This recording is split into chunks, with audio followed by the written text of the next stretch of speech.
Doctor, ശരീര തളർച്ച ഒരു പ്രോബബ്ലി എനിക്ക് തോന്നുന്നു അധികം ആളുകളും ശ്രദ്ധിക്കാതെ അത് ഇഗ്നോർ ചെയ്യുന്ന ഒരു ഫാക്ടറാണ്. ഓക്കെ, ചിലപ്പോൾ ഞാൻ വെള്ളം കുടിക്കാഞ്ഞിട്ടായിരിക്കാം, ചിലപ്പോൾ ഞാൻ ഭക്ഷണം കഴിക്കാഞ്ഞിട്ടായിരിക്കാം.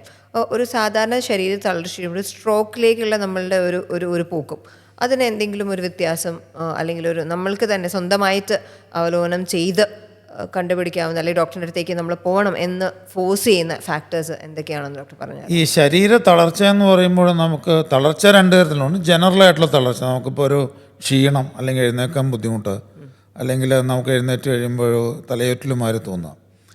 പക്ഷേ സ്ട്രോക്ക് എന്ന് പറയുമ്പോൾ എപ്പോഴും നമ്മൾ പൊതുവേ നമുക്ക് ഈ ഫാസ്റ്റ് എന്ന് പറയുന്ന അക്രോണിമുണ്ട് സ്ട്രോക്കിന്. ഓക്കെ, അതായത് face, arms and speech and time. അപ്പോൾ ആ ഫേസ് എന്ന് പറയുമ്പോൾ മുഖത്തിൻ്റെ കുടൽ അല്ലെങ്കിൽ സംസാരത്തിൻ്റെ കുഴച്ചിൽ, പിന്നെ ആംസ് വശത്ത് കയ്യോ കാലോ തളരുക, ആൻഡ് സ്പീച്ച് സംസാരം കുഴയുക അല്ലെങ്കിൽ സംസാരം പെട്ടെന്ന് നിന്ന് പോവുക, പിന്നെ ടൈം ഒരു വശത്തേക്ക് തിരിയുകയോ, മുഖത്തിന് കോട്ടം എന്ന് പറയും, ഫേഷ്യൽ പാരാലിസിസ് അല്ലെങ്കിൽ പാരാലിസിസ് വരിക. അപ്പോൾ അതാണ് വലിയ സിംറ്റമാണ്. അതെ, ഓഫ് കോഴ്സ്. അപ്പോൾ അതിപ്പം നമുക്കൊരു ബെൽസ് പാൾസി ആവാം, സ്ട്രോക്ക് ആവാം. അതിപ്പോൾ ഒരു ഹോസ്പിറ്റലിൽ എത്തിയതിന് ശേഷം നമുക്ക് തീരുമാനിക്കേണ്ട കാര്യങ്ങളാണ്. എത്തണം. അപ്പം നമുക്ക് ഏത് തരത്തിലുള്ള ഫേഷ്യൽ ഡീവിയേഷൻ ആണേലും അത് എന്തുകൊണ്ടാണെന്ന് തീരുമാനിക്കുന്നത് ഒരു വൈദ്യശാസ്ത്രപരമായ പ്രശ്നമാണ്. ചിലർ പറയാറുണ്ട് ഡോക്ടർ, ഈ വലത്തെ കണ്ണ് തുടിച്ചാ കരയും എന്നൊക്കെ പറയില്ലേ? ഇതെല്ലാം നോൺ സ്പെസിഫിക് ആയിട്ടുള്ള കാര്യങ്ങളാണ്. ഇതിലൊന്നും നമുക്ക് സ്ട്രോക്കിൻ്റെ ലക്ഷണം എന്ന് പറയുമ്പോൾ ഒരു വശത്തിൻ്റെ തളർച്ച, ഒരു കൈയുടെ തളർച്ച, അല്ലെങ്കിൽ സംസാരത്തിൻ്റെ കുഴച്ചിൽ, അല്ലെങ്കിൽ നമുക്ക് നടക്കാൻ പെട്ടെന്ന് ആട്ടം വരിക അല്ലെങ്കിൽ ബുദ്ധിമുട്ട് വരിക.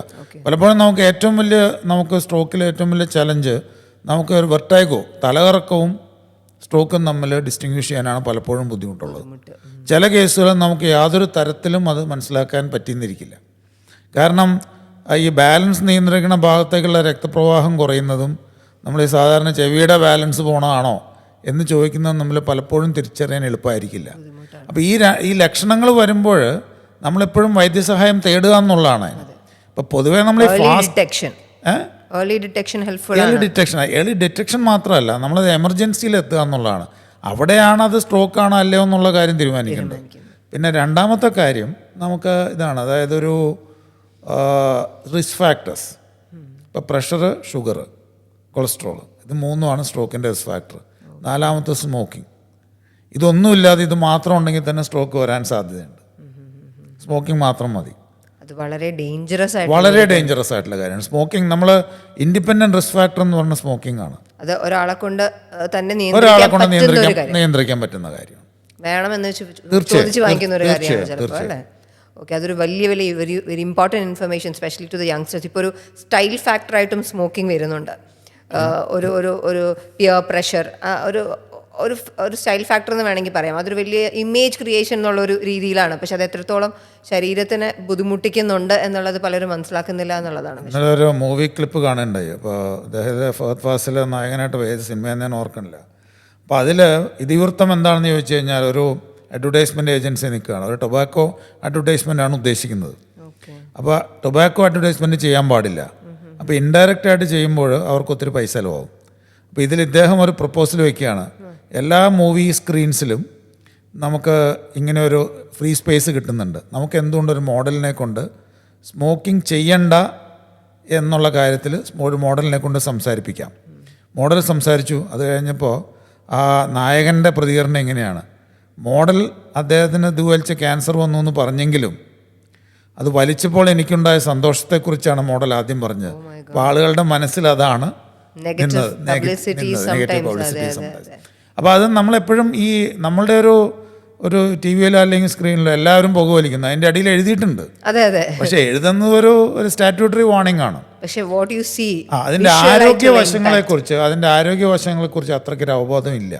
സ്ട്രോക്കിന് ഒരുപാട് കോൺട്രിബ്യൂട്ട് ചെയ്യുന്ന ഒരു ഫാക്ടറാണ് തീർച്ചയായും. അതായത് ചെറിയ രക്തക്കൊള്ളികൾ അടയാനായിട്ട് ഇതിൽ പരം ഒരു കാരണം വേറെ ഇല്ല. Very dangerous. ഞാൻ പറയാം, നമുക്ക് സ്ട്രോക്ക് ചികിത്സിക്കുമ്പോൾ നമ്മൾ പലപ്പോഴും ഷുഗർ കാണില്ല, പ്രഷർ കാണില്ല.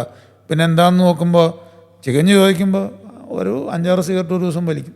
ഡോക്ടർ, ദേഷ്യം വരാറുണ്ടോ പേഷ്യൻസിൻ്റെ അടുത്ത്? വരുത്തി വെച്ചൊരു രോഗമാണെന്ന് കരുതി. അത് പൊതുവേ ഞങ്ങളുടെ ഒരു ട്രെയിനിങ് ദേഷ്യപ്പെടാതിരിക്കുക എന്നുള്ളതാണ്. എന്ത് പ്രകോപനം ഉണ്ടായാലും ദേഷ്യപ്പെടാതിരിക്കാനുള്ള ട്രെയിനിങ് ആണ്. ഈവൻ ദോ നമ്മൾ മനുഷ്യരാണെങ്കിൽ പോലും നമുക്ക് മനുഷ്യരാണ്, നമുക്ക് ബുദ്ധിമുട്ടുകൾ വരാം. അപ്പോൾ നമ്മളെപ്പോഴും ദേഷ്യം മുഖത്ത് കാണിക്കാണ്ടിരിക്കുക എന്നുള്ളതാണ് നമ്മുടെ ഒരു വലിയ ചലഞ്ചാണ് അല്ലേ. വലിയ ബുദ്ധിമുട്ടാണ്. നമ്മളെ മനുഷ്യരായിട്ട് കൺസിഡർ ചെയ്യണം പല സമയങ്ങളിൽ. അതെ, പ്രത്യേകം നമുക്ക് ദേഷ്യം വരും. അതായത് ഇയാൾ വരുത്തി വെച്ചൊരു കാര്യമാണ് അത്, എന്നിട്ട് നമ്മുടെ ഒരു പ്രശ്നം ഉണ്ടാക്കുമ്പോൾ അത് നമ്മളുടെ പ്രശ്നമായി മുദ്രകുത്തപ്പെടും.